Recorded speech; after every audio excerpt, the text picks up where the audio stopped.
Hola a todos, bienvenidos a este nuevo video en el cual vamos a seguir hablando sobre las magnitudes de los gases. Vimos primero el volumen, ¿no es cierto?, que se mide en metros cúbicos y también se puede medir en litros. Vimos la temperatura, que se puede medir en grados Celsius, grados Fahrenheit o grados Kelvin, pero que siempre utilizamos grados Kelvin, ¿verdad? Vimos la presión también, la cual se puede medir en pascales, que es la que siempre usamos, pero también la podemos encontrar en medidas de atmósfera, milímetros de mercurio o bar. Entonces ahora tenemos que ver el número de moles.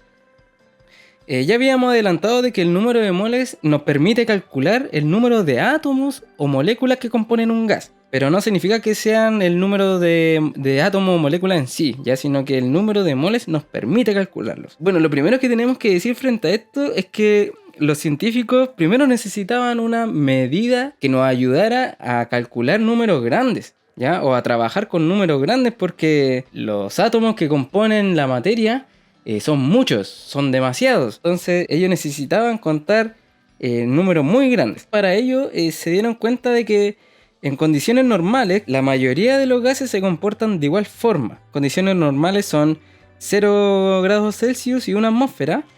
Ya en esas condiciones casi todos se comportan de igual forma y tienen la misma cantidad de átomos o moléculas. Ya eso es muy interesante igual.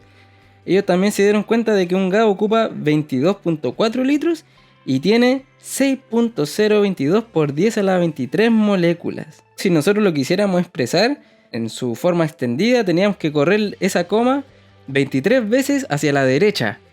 Es decir, que ahí sería un número muy grande. Y bueno, ese número se llama la constante de Avogadro y lo nombraron en su honor gracias a los descubrimientos que él hizo.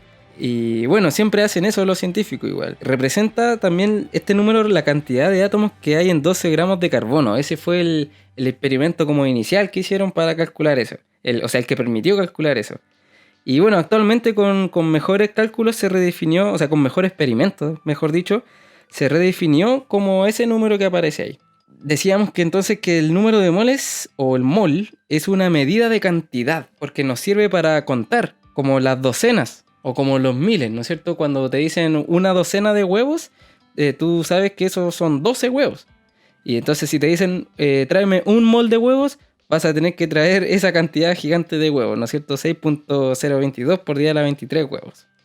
Entonces el número de moles se ocupa para medir cantidad de partículas en una sustancia.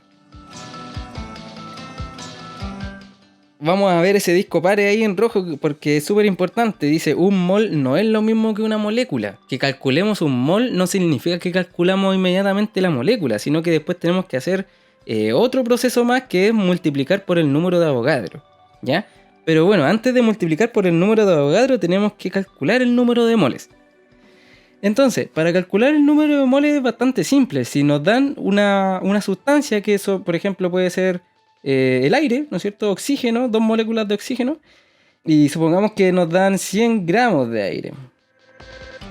Entonces la fórmula para calcular el número de moles dice que tenemos que dividir la masa de la sustancia en gramos, es decir, en este caso 100, y lo vamos a dividir en la masa atómica o molecular. Ya en este caso, como es solo un elemento, ¿no es cierto?, estaríamos trabajando con la masa atómica nomás, porque es solo un elemento. Entonces ahí vamos a la tabla periódica. Vamos a tener que trabajar mucho con la tabla periódica. Si vamos a la tabla periódica y vemos la masa atómica del oxígeno, nos damos cuenta que es 16. Entonces lo que tenemos que hacer acá es, ahora el 16 multiplicarlos por 2, porque son 2 oxígenos, ¿no es cierto? Entonces esto sería 32. Entonces finalmente la masa molecular, porque es una molécula, ¿no es cierto?, de oxígeno, o sea, de aire, sería aquí 32. Y eso se mide en esa como U, que significa microgramos, ¿ya? Que es una millonésima parte de un gramo. Entonces, si dividimos eso, vamos a obtener el número de moles que nos va a permitir calcular el número de átomos o moléculas. Entonces, si la sustancia está compuesta por un solo elemento, se trabaja con solo la masa atómica de ese elemento. En cambio, si fuera en el segundo caso, que fueran compuestos por más elementos, ahí ya tenemos que, por ejemplo, multiplicar 1 por 2 porque son 2 hidrógenos. Entonces aquí sería 1 por la masa atómica del hidrógeno más otro 1, o bueno, puedo multiplicar por 2 si quiero, y al final le sumo el del oxígeno, que era 16. Cuando trabajamos con moléculas, el resultado va a estar en moléculas. Si trabajamos con átomos, ¿no es cierto? O con un solo elemento, ya el resultado va a estar en átomos. Por ejemplo, si queremos saber en este caso cuánto es un mol de cobre. Entonces lo que tenemos que hacer es primero ir a la tabla periódica y nos damos cuenta de que la masa atómica del cobre es ese número que aparece ahí, 63.54 microgramos. Entonces si nosotros nos vamos a la fórmula, ese número va acá abajo, ¿no es cierto? Porque recuerden que abajo es la masa atómica molecular. Y si arriba nosotros ponemos la misma cantidad, esa cantidad entonces es un mol, porque bueno, si dividimos acá nos va a dar 1.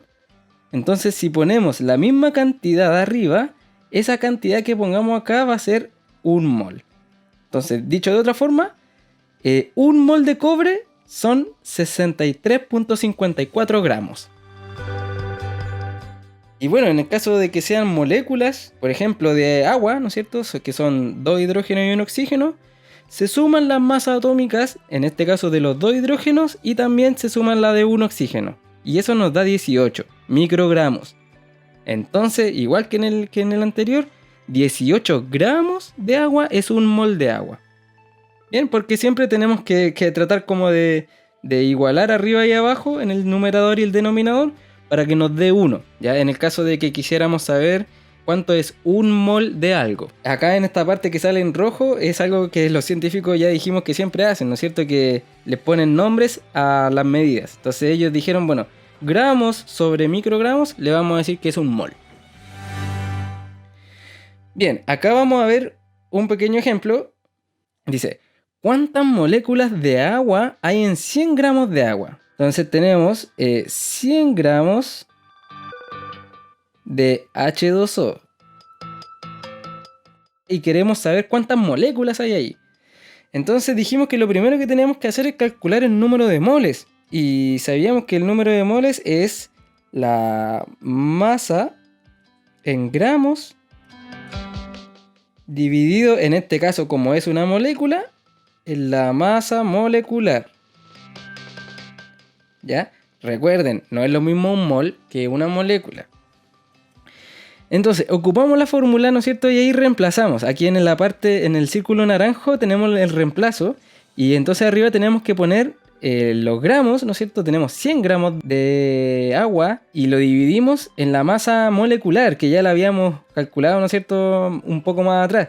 En la cual tenemos que sumar, aquí abajo dice 1 más 1 más 16, porque es 1 por un hidrógeno, S por el otro hidrógeno y S por el oxígeno, ¿no es cierto? Que son los valores que aparecen en la tabla periódica.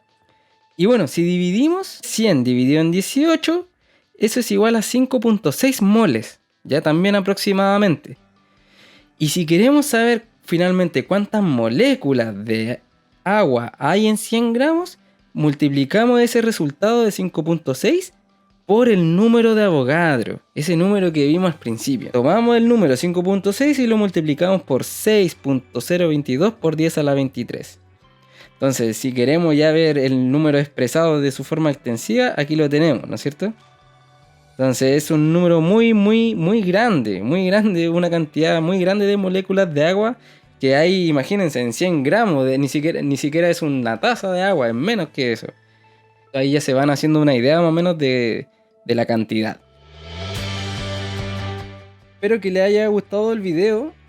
En el siguiente video vamos a empezar a ver lo que son las leyes de los gases, ¿no es cierto? En la cual las 4 magnitudes que teníamos, que son el volumen, la temperatura, la presión y la que vimos ahora, que es el número de moles, vamos a ver cómo interactúan entre ellas, ¿ya? Porque ellas interactúan entre sí todas.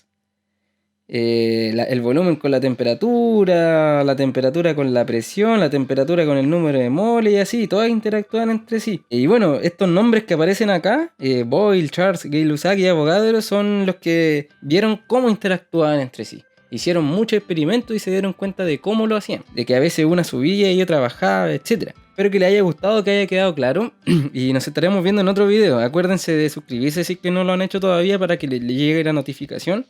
Un abrazo a todos, nos estaremos viendo en un siguiente video. Chao.